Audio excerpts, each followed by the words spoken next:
James Dupree. He's back with another one. I downloaded this, so I wanted to hear it. But if you like that 80s style, like, kind of hair rocky thing, Jackal, like, they're not the worst. And this song, Push Come to Shove, is great. Like, I love that song. But Jesse James Dupree apparently is outside of Jackal now, and he's brought a new one out. This is called Never Gets Old.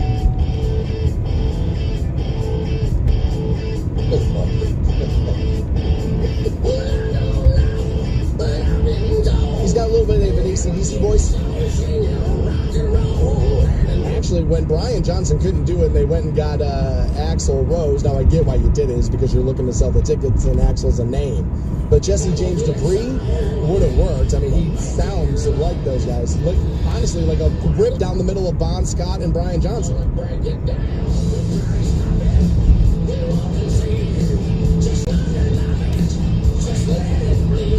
Let it bleed, man.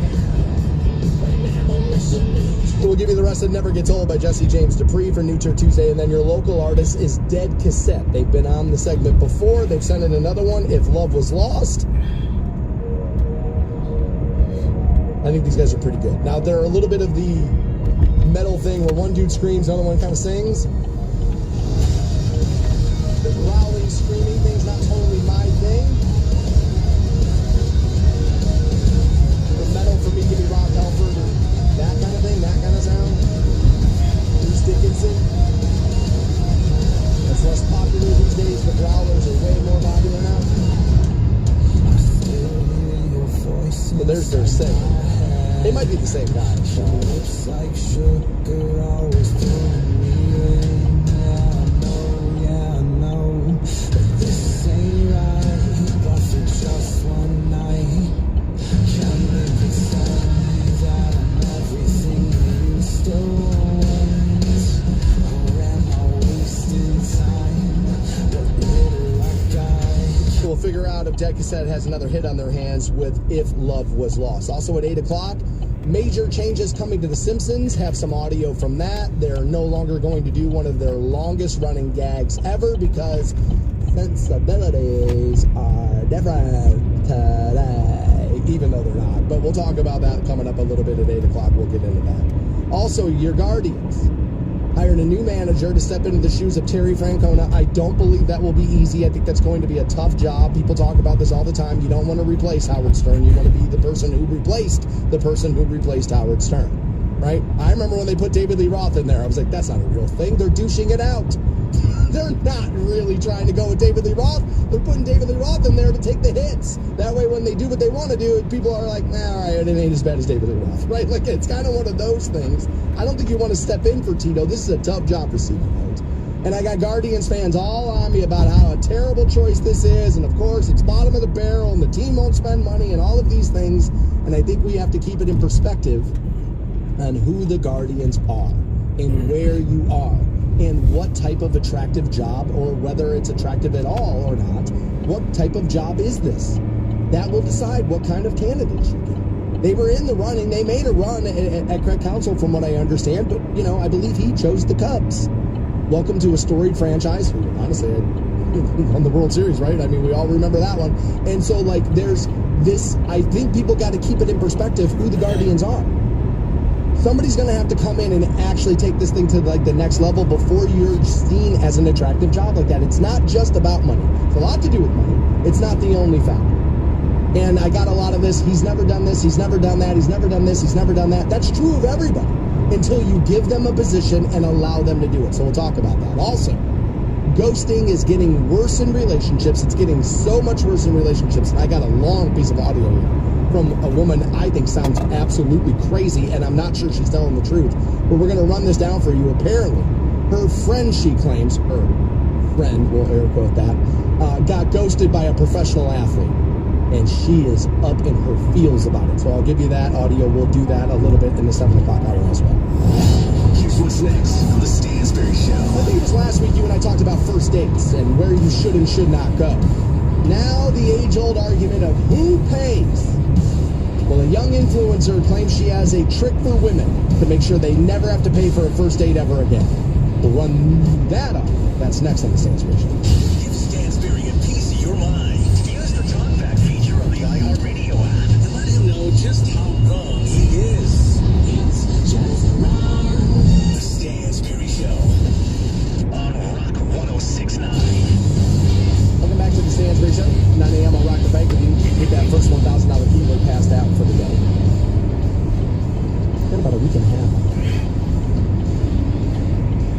fucking asshole! Right around the corner. That gets a little pricey from what I've heard, so you may want to swing by at 9 o'clock and leave yourself into $1,000. First keep it passed out at 9. We'll also do New Tour Tuesday. That's got new Cheryl Crow on that, Jesse James Dupree, Garth Brooks, and your local artist is Dead Cassette. And we'll get that played today as well. I think it was about a week ago, maybe a little longer, we were talking about first dates. And there was this list of restaurants that went viral. Well, a list of places, rather, that went viral that it was unacceptable to take somebody on a first date. And a lot of them were the chain restaurants. And again, this was a younger person who put this out, and the expectations of younger people are a little grand, right? As again, you'll see if you watch a lot of these like videos online, they'll ask people how much money should somebody have to make before you'll consider dating them. And you'll see a lot of these young women saying like $500,000 and like all this stuff, and it's like they just don't understand how the world works, right? I think it's something like 75%. It's a large number of people who make less than $75,000 a year. I forget the actual number, and I apologize on that. But it's most people in this country are making less than that. So it's like social media has kind of like distorted our views on what reality really is. The keeping up with the Joneses thing has gotten worse. You're watching 19-year-olds take, $500,000 cars and roll them down streets in San Francisco to crash them just for the views. And so it makes everybody believe like all of this stuff is just easily obtained, and it's not really.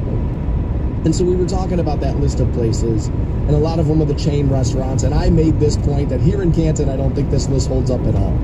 You drive past the Strip on Friday or Saturday night, you need one of those little pagers to get into one of those chain restaurants. Plenty of people are going there on dates. Now, maybe not all of those people out there are on a first date, but they're on dates, right? They're on that, so like I don't see the problem.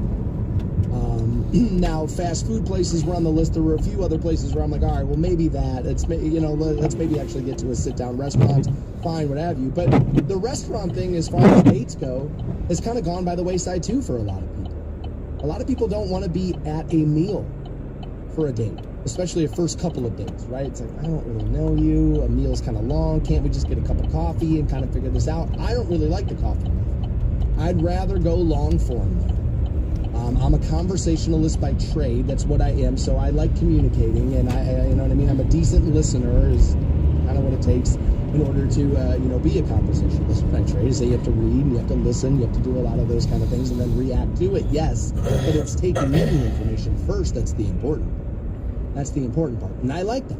And so I want to do that with somebody else. Right? I'm all about that. Now, I am a little older, right? I'm a Gen Xer. And so that's where it's just generationally it's shifting. But beyond that, there's always been the conversation of who pays for the first date, right? Now, I have given you my theory before, and some people love this and some people don't. I view in the courting period, it is my responsibility to pay.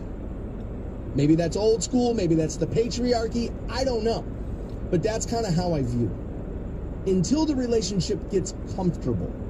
You're at my house. You'll get out of the bed and go get something to drink without asking me where it is or can I go get it for you. You feel comfortable in my surroundings. You're now comfortable because we're getting to that place. Now it's, okay, you can pick up this trip to the outlet. I kind of like it like that. Maybe I'm old school. Maybe I'm a toxic masculinity type. I don't think so. I cry at movies for crying out loud. Feel like you know what I mean? But that's just kind of how I've always viewed it. It's kind of my responsibility. I'm courting you, right? So like, I'll take that on. Now, having said that, just because I pick up the dinner check doesn't necessarily mean it's like, all right, oral sex on the way home now though, right? Like that's kind of crazy too. Let's not go overboard with it. So again, now a younger female influencer is kind of going a little viral now with a, I guess, life hack on how young women, or I guess anyone, can get out of paying for a first date every time for sure. Because a lot of this now is, some women have said, well, no, I want to pay. Because the expectations now are, if you pay, and I don't want that, and I don't want to feel like I'm taken care of, or I'm kept, or whatever, I'm going to pay, or maybe we'll split it in half, right? We'll go Dutch there. And I'm sorry if that's an inappropriate phrase. I don't know. Are the Dutch going to get on me about something? That sounds like one of those things that was like, in 1988, it was perfectly acceptable, but today, your dog was sold to the Dutch, right? And like, I just, that stuff goes crazy all the time. So I don't know about that. I apologize. But this woman claims if a man wants to split the check with you on a first date, this is how you get out of it. When a man wants to go 50-50 with you on a date, do this. She kind of like repositioned herself in her chair to like look super cute, to deliver this, like this. Like she had to like reposition herself to like do that. Oh my God. When a man wants to go 50-50 with you on a date, do this. Why is this resetting? Oh my God. I'm so embarrassed right now. Wait, you wanted to just be friends? I'm so confused. This whole entire time I thought this was a date. Oh my God. Okay, I'm so sorry. Here's my card. Okay, so she's playing dumb, right? Playing coy. And the reality is, and I'm going to make this generational, the younger you are, the more this is going to work on you. A 45-year-old man's going to go, yeah, nice try. Put the card on the table, boo. Like, I ain't going for it. The younger you are, the more optimistic you will be in your dating, the less jaded you will be in your dating, and you'll be also more worried about the fact that you misread the situation. Oh my God, she like actually thought like this was a date, and oh my God, now I kind of screwed this up, and I think you'd find yourself into it. Also, why is the implication that because it's a date, now automatically he pays? Isn't that interesting? I think men are just conditioned to pay. Like I said, that's kind of how I view it. I'm conditioned for that.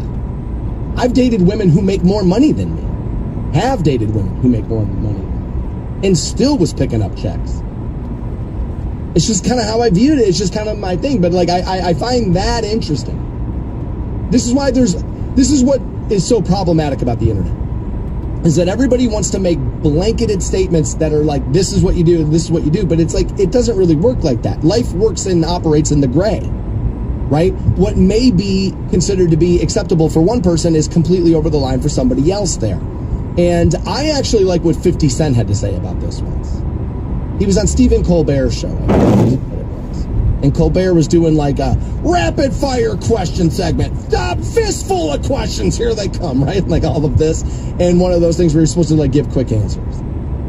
And Stephen Colbert asked 50 Cent, who should pay on a first date? And I loved what he said. He said, whose ever idea it was to go on the date. Which if you think about it, it's so basic and easy that it has to be right. You are asking somebody to go do something, you know? So like, hey, will you go out to dinner with me Friday? That implies you're taking me. No matter who's asking who there, right? Really shouldn't make it about gender these days, right? Because you might be dating a man who was a woman 6 months ago. So like, let's not necessarily make it about gender, right? Because like that could be a thing. And so whoever asks should be the person who pays for the date. Now, traditionally in my life, this is anecdotal, my life, I have asked more women out than have asked me out. I've been asked out. I still paid for those dates. At the end of the day, I still did it. I don't know if it's my male guilt. I don't know if it's apologizing for the patriarchy or just, sorry, I was born with a penis and apparently that makes me public enemy number one, so your Chili's is on me. Don't blame the station. We expected you to cancel him by now. Well, my horoscope said that I shouldn't assume responsibility for anybody but myself. The Stansberry Show on Rock 106.9. 8 a.m. this morning, some big changes to The Simpsons. Got some audio on that. They say the sensibilities are different now, but they're not. But they're going to change the program anyway over those sensibilities that are not any different today. This one's kind of ridiculous. We'll get there coming up at 8 o'clock. We had been talking about dating again. This woman claims this is how you get out of paying on a first date if you're a woman. A man wants to go 50-50 with you on a date, do this. Oh my God. I'm so embarrassed right now. Wait, you wanted to just be friends? I'm so confused. This whole entire time I thought this was a date. Oh my God. Okay, I'm so sorry. Here's my card. Okay, where I'm getting confused is, do women think men just ask them to go out to dinner or to go hang out just to be your friend? They don't. They don't. I know every man has had this conversation with their better half. That guy's not your friend. He's trying to have sex with you. I literally went through this last night. She's like, oh my God, he's so nice. I'm like, honey, he's not nice. No man's nice. He's trying to get there. I was like, when I met you, I wasn't nice either. I was opportunistic. I wasn't nice. I wanted something. And I got to the other side of it because your boy got a little game. Like, at the end of the day, this isn't nice. Like, that's not nice. Like, so if you're out at the dinner table, don't you already know it's kind of a date? So if you say that to me, like, oh, I didn't know, it's like, oh, so you're vapid? And so now I know I don't want anything to do with you? Cool. I'm going down the road. Why isn't that part of this? People aren't trying to hang out. They're not trying to hang out, dude. Can men and women be friends without sex being on the table? Yes, absolutely. I have female friends where no sex is on the table whatsoever. But, right? Given the right circumstance, everybody gets divorced, 2-3 drinks, next thing you know, you're in bed. It's just how it goes. It's how it goes. So if a man's asking you out to dinner, lunch is different. Lunch is kind of where that's friend zone. By the way, when you suggest dinner and a woman says, let's have lunch, every man just goes, I was just kicked in the balls right there. Like, every man knows. So, like, if you're at the dinner table or if you're out for, like, a quiet evening of drinks, if there's just the two of you at the table, how is anybody confused about what at least one person at that table wanted? That's the part about this I don't understand. I also got sent this. Tyler sent me this. It says there's this is a, like, opinion piece article written. New dating technique says a woman should not sleep with a man until he has spent $2,000 on her.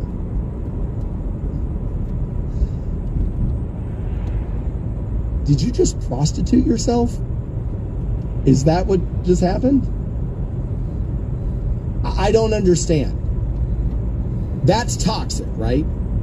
Now, I know has to establish himself as somebody who's just going to make it everything easy for you, pay for everything else, and he's the bad one. Why don't you want to have your own money? Why don't you want to be independent? As your bio and your social media platforms tell everybody that you are. Independent, queen, slaying, oh my God, go Lizzo, team Lizzo. Why are you not independent when the check comes? I don't understand that. You remember, that's coming from a guy that wants to pick up the check. When my buddies and I go out, a lot of times I pick up the check.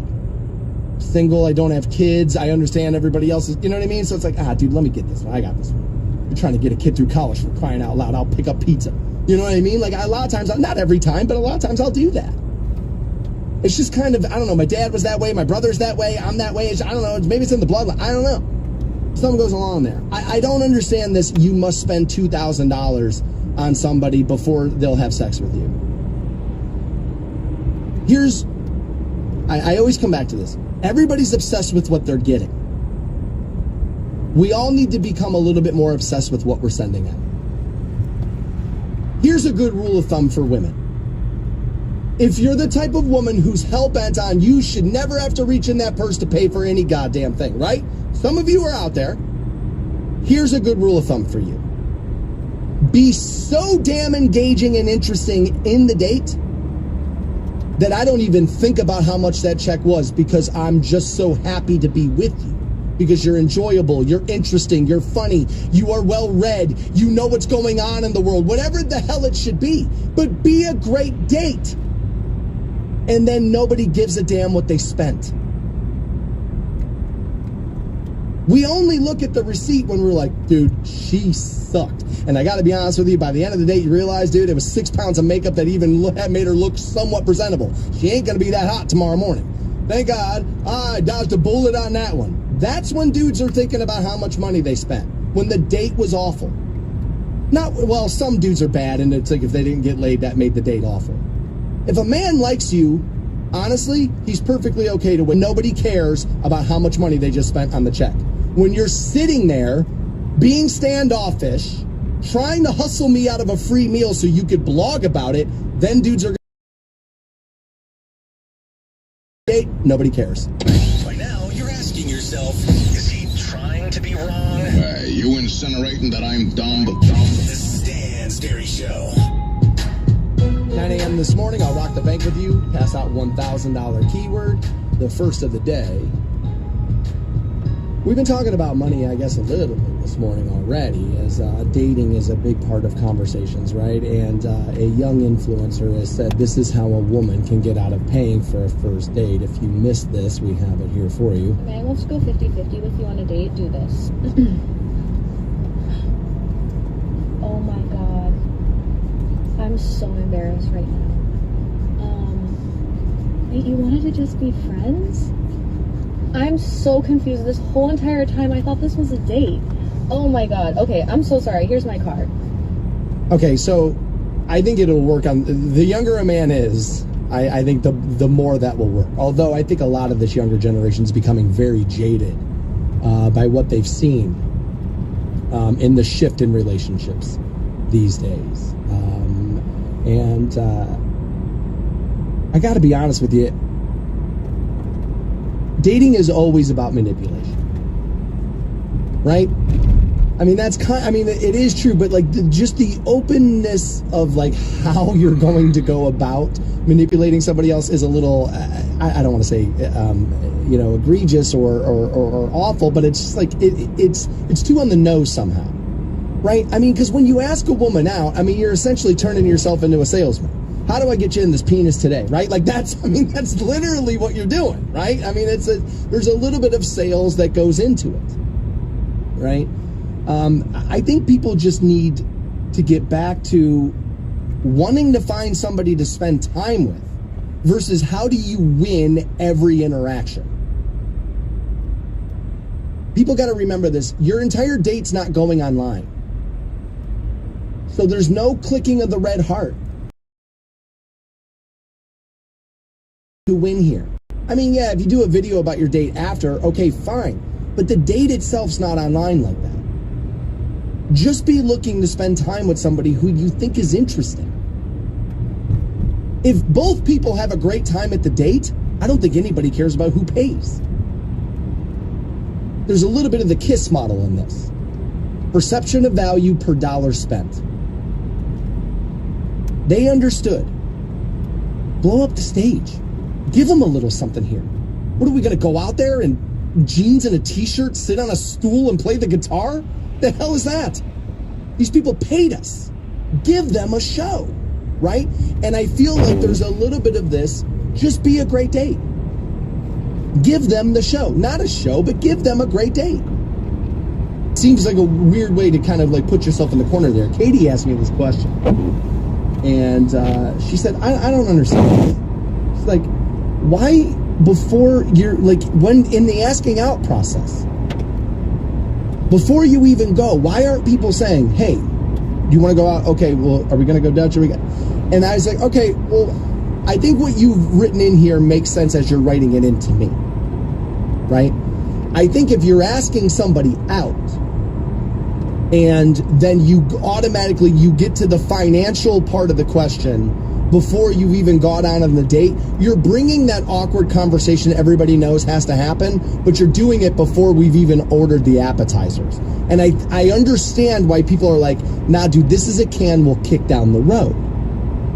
We will kick down, we'll get there when we get there. Let's get to the dinner table first. And I could understand how people would want that. I would also assume, Katie, I don't know if I'm right about this, but I will assume it. Make an ass out of you and me, Katie, here it comes. What I will say is that I just expect, I would bet most men on the way to the dinner just assume they're paying. It's kind of been the role, right? You're the gentleman, you pay. If you're walking down the street back to the car after the date and it's freezing cold and she wanted to wear that little black dress and you were smart and wore the jacket, guess who gets to wear the jacket on the way back to the car? Her! Like the man has to suffer in the freezing cold because you wanted to look cute, right? It's in line with one of those types of things. There are things that we just understand are inside the conversation of relationships. They're just kind of understood. Here's the jacket. Yeah, I know I was better prepared than you, but here it goes. You can have it, right? And I think there's just, I think it's part of that, where a lot of men just assume they're going to pay.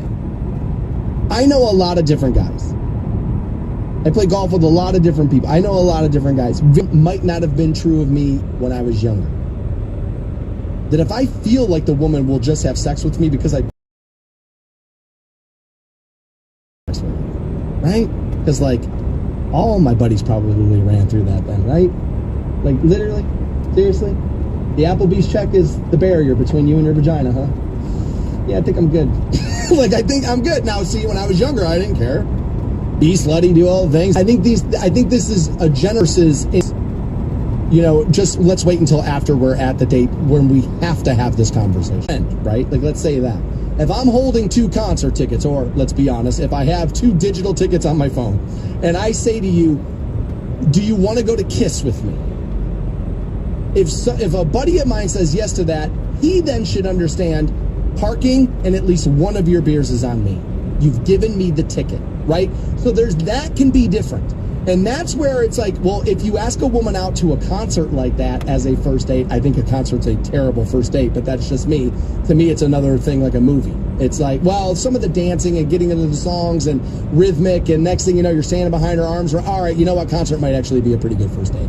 Never mind. I forgot about the whole stand behind her. She starts dancing. She does that wiggle the ass move on your crotch that everybody knows. Yeah, buddy, you're getting some a little later, right? Like, everybody loves that move. And so, like, all right, yeah, I'll retract that statement. But I think it's a little bit along those lines.